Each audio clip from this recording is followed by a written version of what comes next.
يا مساء الدلع. تعالوا بقى عشا خفيف كده.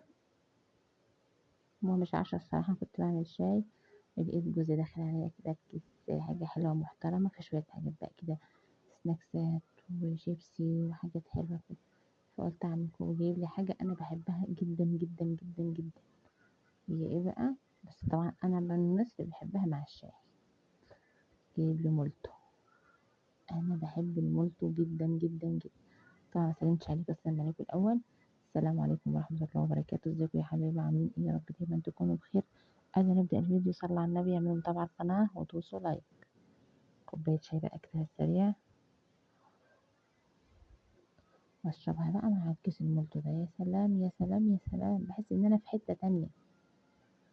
هو عارف ان انا بحبه، فهو كل ما بيلاقيه يعني في سوبر ماركت فيه النوع اللي انا بحبه ده، اللي هو الشوكولاته الماجنم ده، بيجيبهولي. اللي بتحب الشاي بالمولتو زي كده اكتبولي في التعليق.